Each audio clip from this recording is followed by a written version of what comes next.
Hello, in this video I'm going to solve the following problem for you.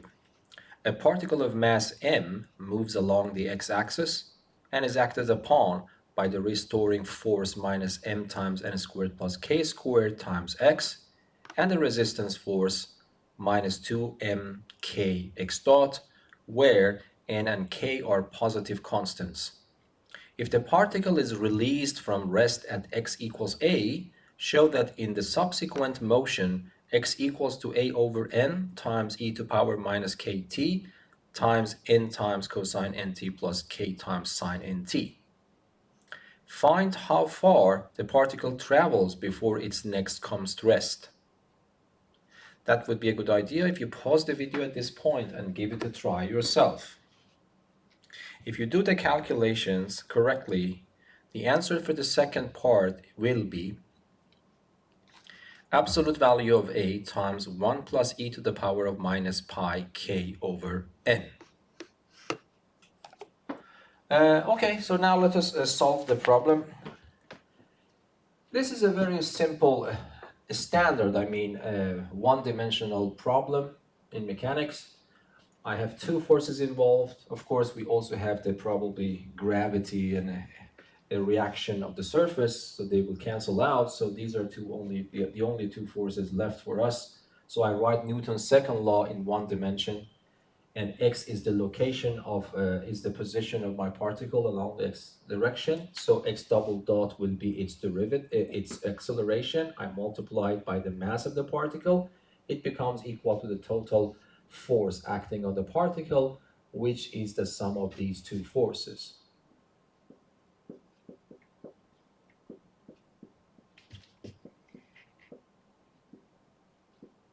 Okay, and this is a very standard differential equation. If I move everything to the left, divide everything by m, then I will get a second order linear differential equation, a homogeneous one. So let us do that. I move everything to the left, plus 2m k x dot plus m times n squared plus k squared times x equals to 0. I divide everything by m, so I would get x double dot plus 2k x dot plus n squared plus k squared times x equals to 0. Okay, so you know that probably in your differential equation course, you learn that to solve this, I need to find the characteristic equation of my differential equation, which is a second degree equation, for example, in unknown r squared, and then this coefficient 2k times r, and then plus this coefficient. This is the characteristic equation of this second order linear differential equation. I have to solve it and find r. And then probably you have already seen that based on the number of solutions I get, and if the solutions I get are real or imaginary, we have different scenarios. So there are three possibilities coming in. But let us try to solve this. It's a quadratic equation. I, for example, use ABC formula to find values of r. Okay, so I use ABC formula. So the r that I am looking for is minus this coefficient, which is minus 2k plus or minus square root of this coefficient squared, 4k squared minus 4 times this coefficient, which is 1 times that coefficient. I multiply minus 4 in, so it becomes minus 4n squared minus 4k squared, and all over 2 times the factor of coefficient of the quadratic term, which in this case is 1, so it becomes 2 times. But you see that this one and that one are gone, but n squared is positive, minus 4 is negative. So under the square root sign, I have a negative value, so the roots will be imaginary. Okay, so this becomes minus 2k plus or minus square root of minus 4 is simply 2i, square root of n squared is n, and divided by 2. So what I will do, I factor a 2 out, simplify it. Finally, I will get two imaginary solutions to that quadratic equation. So you have learned in differential equation courses that then the general solution, which I would write x of t, equals to e to the power of the real part, which is minus k, times your variable, in this case t, multiplied by a constant a, multiplied by cosine of the imaginary part of the root, which in this case is n, times your variable t, plus another constant b times sine of the imaginary part n again multiplied by your variable t. So this is the general solution of this differential equation. And of course, you see that there are two constants in this problem, a and b. As usual, we have to fix them using the initial conditions. So one initial condition was given in the problem, that initially the particle is on the x-axis whose x-coordinate is little a. So in other words, in mathematical terms, it means x of 0 is little a. What does this mean? This means that if I go to x of t, replace every t with 0, the output is supposed to be little a. So let us do that. I replace every t with 0. E to power 0 is just 1, cosine of 0 is 1, so it becomes a, and sine of 0 is 0. So that becomes really capital A. X of 0 is capital A, little a is also little a, and then this constant is found. So I'm expressing this unknown constant in terms of the given parameters in the problem. Little a is one of them. Now I have to also calculate the other constant, and then I have to use the other initial condition which was given in the problem, and it was mentioned that the particle initially is released at this point. So this means that the initial velocity is also 0. So what does it mean? It means that the velocity of my particle at time 0 is 0, but velocity means the derivative of position with respect to time. So this means this, by definition, is this, and this is supposed to be 0.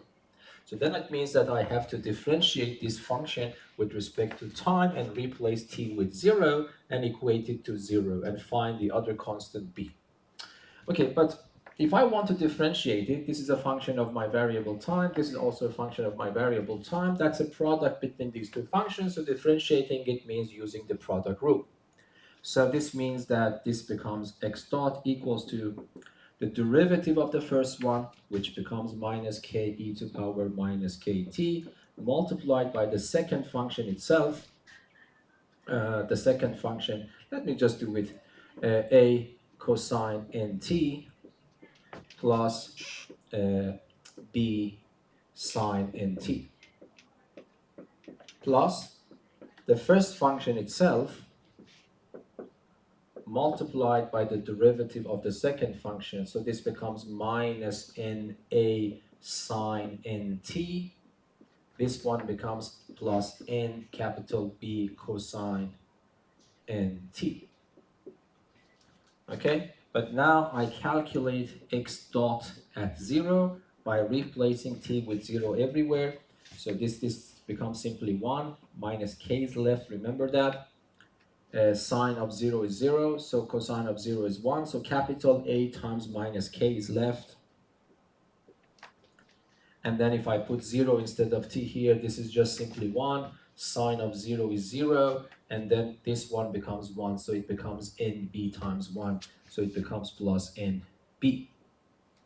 But I know that this is the initial velocity, which according to the problem should be equal to 0, so I equate it to 0, but I already know capital A is little a, so minus k little a plus n capital B is 0, and then from here I can find my capital B to be k times a over n. Okay, so now little a and, capital A and capital B are found. I put them back into this equation to find the subsequent positions of my particle. So what happens? X of t becomes equal to e to the power of minus kt, and then I go to this equation. Instead of capital A, I put little a. Instead of capital P, I put this one. and rewrite the equation again. So this becomes little a cosine nt plus k times a over n sine nt. Of course, that is correct, but because the problem asks you to put it in a special form, so I have to respect that as well. So what I will do, I will factor a over n out. Okay, so x of t becomes equal to, I factor a over n out, e to power minus kt is here. So let me do this one first. Sine nt is already there. I pulled a over n out, so k is left next to sine. Here, a is pulled out, but there were no n here, so it means that I have to put an n here to compensate for that. Yes? So, for example, if you multiply this back, you will get the same answer, and that is the answer that was proposed by the problem itself. Okay, the second part of the problem, I want to see that because the particle is released from rest, and it becomes, so it starts with initial velocity 0, and according to the problem, at some point it becomes again at rest for the first time. We want to see how much my particle has moved during these two instants of time. Okay, so how can I do that? I have to know, because I want to know when the particle is at rest, it means that I want to know at which times my particle has velocity equals to 0. So this means that I need to calculate my velocity as a function of time, which is x dot t, but actually I already did it, of course, before I knew about a and b. So this is my velocity function, but now I know capital A is little a, and I know capital B is this expression. So if you don't mind, let me just copy and paste this one, but replace capital A with little a and capital B with that expression. So it becomes minus k e to power minus kt, and then constant a, which is little a cosine nt, and then plus b, which is that constant, k a over n sine nt, okay? And then e to the power of minus kt multiplied by minus n times a, which becomes minus n times little a sine nt, and then n times b. N times b is just simply ka. So it becomes plus ka cosine nt. This is the general formula for velocity. But I am looking for a time for which the velocity is 0. So I have to put the velocity equals to 0 and find time. So this is why I was a little bit lazy to write it down again. So I just put it equal to 0 and try to find all possible values of t. But I can do a lot of simplifications here. For example, I can see that I can divide everything by this expression. And then what I do, I will multiply minus k in. There's nothing I can do. So it becomes the next step. It becomes minus k a cosine nt. Minus k multiplied there, it becomes minus k squared a over n sine nt. Yes? And then here I have minus n a sine nt. And finally, positive k a cosine nt equals 0. Okay? And now, can I simplify more? Yes, fortunately, this one and that one are simplified. I am left with these two terms. To get rid of fractions, let me multiply everything by negative n. If I multiply this by negative n, it becomes k squared a sine nt If I multiply this by negative n, it becomes plus n squared a sine nt, and then equals to 0. Okay, and now I can factor this out, so it becomes k squared from this one. I'm pulling this out, n plus n squared times a sine nt equals to 0. Okay, so this coefficient is not 0 because it is mentioned in the problem k in a positive. Of course, in the problem they haven't asked that a is not 0. Okay, but I think we have to assume that a is not 0. Yes,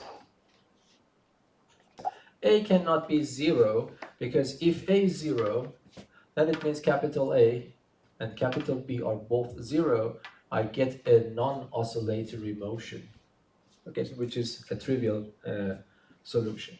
So we assume that a is not equal to 0. But the only possibility then will be sine nt becomes 0. But sine nt becomes 0, it means nt is an integer multiple of pi.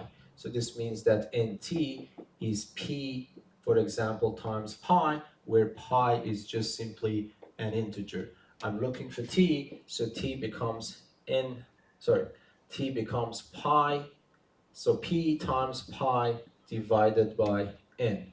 N is an integer. Of course, in physics, t is positive here, so p can be any integer mathematically, but physically the lowest p should be 0, which gives rise to t equals to 0, which we already knew about it, because the particle was initially at rest. So the first time that the particle becomes at rest again is the case which corresponds to the case p is 1. If p is 1, this means that t is pi over n. Of course, in other times, p2, 2 pi over n, 3 pi over n are all acceptables. And at those moments of time, the particle becomes at rest. But the first time after releasing the particle, this is the first time after releasing the particle. So then I need to know what is the x-coordinates of my particle at this time. So then it means that I go backward and replace t with that particular time, and then I know where the particle is after that time. So at that time, sorry. So x of pi over n. So let me calculate this. Now that is very straightforward. So a over n e to power minus k times that number.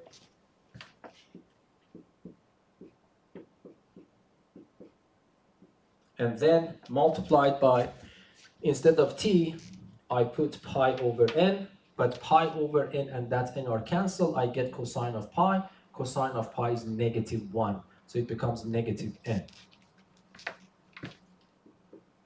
Yes?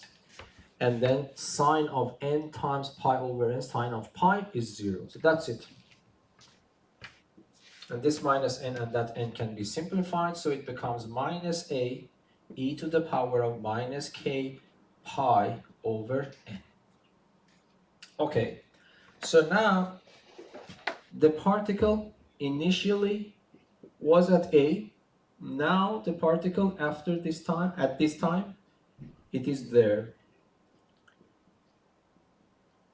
And I am interested in to know how much the particle has moved between these two instants of time. So I have 2 points on the x-axis. The x-coordinates are given. If I want to find the distance between them, what should I do? So the distance traveled